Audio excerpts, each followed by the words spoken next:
She stood in line at a cafe, exhausted but hopeful, unaware that the next few minutes would change everything. When her card declined, the cashier's cold glance cut deeper than the embarrassment itself. And then, someone stepped forward, offering to pay for her $6 coffee, believing he was helping a struggling woman. What he didn't know was that this act of kindness would become the most expensive mistake of his life. Because in her bag, she carried the truth that could bring down his entire empire. The question is, who needed saving that day? Sierra Navarro was no stranger to hard work. At just 34, she had climbed to one of the top positions at Harrington Global, a powerful investment firm where million-dollar decisions were made every day. Colleagues whispered about her brilliance, but also about how she didn't fit the culture. She was a black woman in a space where power rarely looked like her, and though she delivered results no one else could match, resentment followed her like a shadow.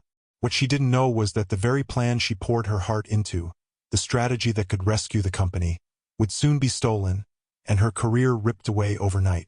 And yet, that was only the beginning of what would become her greatest fight.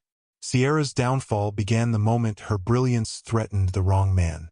Richard Hale, her boss at Harrington Global, was polished, arrogant, and well-connected. To him, Sierra was a tool, useful for ideas but never worthy of recognition. When she created a groundbreaking recovery plan that could save the collapsing firm, Richard saw an opportunity. In one boardroom meeting, he presented her months of work as his own. No credit, no mention of her name. And when applause echoed through the room, Sierra sat frozen, realizing her entire future had just been stolen. Days later, he called her into his office and ended her career with a smile. The excuse? She didn't fit the company culture. The humiliation was sharp, but the deeper wound was knowing the truth. She wasn't fired for her work. She was erased because she was a black woman who dared to outshine a man in power. For weeks, Sierra spiraled. Job offers vanished as Richard's influence blacklisted her across the industry. Friends turned distant, afraid to be associated with someone marked as difficult. She felt invisible, stripped of the success she had earned. Yet, in the silence of her small apartment, something inside her refused to break. Instead of disappearing, she began building.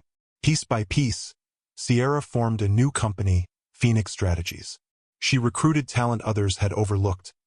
Women, immigrants, minorities, people dismissed for not fitting the culture. Together, they worked in cramped spaces, surviving on takeout and sleepless nights, but their vision was bold: to create strategies so powerful that no one could deny them. Still, doubt followed her everywhere. And then came the moment that reignited her fire. One ordinary afternoon, Sierra stood in a cafe line when her card unexpectedly declined. The cashier's impatient sigh drew eyes, and the sting of shame burned again. That's when Richard appeared. He stepped forward, smugly offering to pay for her $6 coffee, his voice dripping with false generosity. To him, it was charity. To her, it was another reminder of the arrogance that had destroyed her life. But Richard didn't know what she carried in her bag. Contracts, recordings, emails. Evidence that could dismantle everything he had built on stolen ideas. He thought he was helping a woman in need. In reality, he was standing inches away from the force that would one day end him. And Sierra? She didn't just take the coffee. She took the memory of that moment and turned it into fuel. Because soon, Richard would discover that the $6 he spent out of pity would cost him everything he owned. The boardroom was packed. Investors, executives, and journalists filled every seat, their eyes fixed on the polished stage where Phoenix Strategies had been invited to present. Richard Hale sat at the head of the table, confident as ever, oblivious to the storm about to hit. For him, this was just another deal, another opportunity to showcase his dominance. He didn't know the woman leading the presentation, Sierra Navarro, was the same one he had discarded. Sierra stood tall, her presence commanding, her voice steady. Slide by slide, she unveiled a strategy that cut sharper than any weapon. The room leaned in, captivated. And then, without warning, she shifted. She revealed the stolen plan Richard had claimed as his own. She pulled up emails, recordings, and documents that laid bare his lies. Proof that he had erased her work, silenced her voice, and manipulated government contracts for profit. Gasps filled the air. Faces turned toward Richard, no longer in admiration, but in shock. Richard tried to interrupt, his face flushed red, but Sierra didn't flinch. Years of silence had ended. She spoke not just for herself, but for every voice he had buried. With each word, the weight of injustice cracked open in front of the entire room. And then came the final blow. Sierra revealed how his fraudulent dealings had siphoned millions from investors, making them complicit in his corruption. Panic spread like wildfire. Phones buzzed, journalists scribbled, investors muttered in fury. Richard's empire wasn't just shaken, it was collapsing in real time. For years, he had seen her as invisible. But now, in front of the world, she was undeniable. And as Richard's hands trembled, his empire crumbling around him, Sierra delivered the line that ended him. "You paid $6 for my coffee, but today, that coffee costs you everything." Richard's fall was swift and merciless. Within weeks, investors pulled out more than $300 million.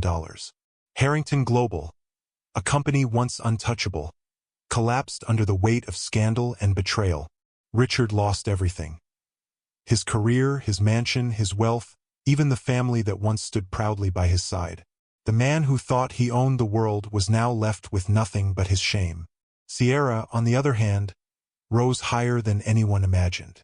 Phoenix Strategies grew into a powerhouse, generating over $200 million annually.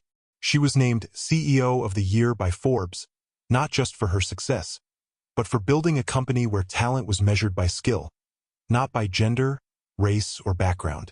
The very people Richard had ignored, silenced, or pushed aside became the foundation of her empire.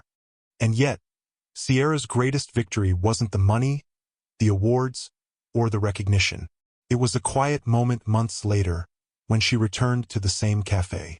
She ordered her drink, slid her elite black card across the counter, and watched it go through without hesitation. No decline, no humiliation, just proof that she had built something stronger than hate, stronger than greed, stronger than the arrogance that tried to erase her. But this story is bigger than one woman's triumph.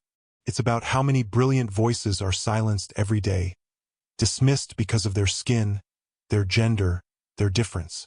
It's about the cost of injustice and the power of resilience. Richard thought he was being kind by paying $6 for a cup of coffee. But that coffee became the most expensive mistake of his life. The question is, how many more lives, how many more talents will be underestimated before the world finally learns to see them? What do you think? Was Richard's downfall justice served?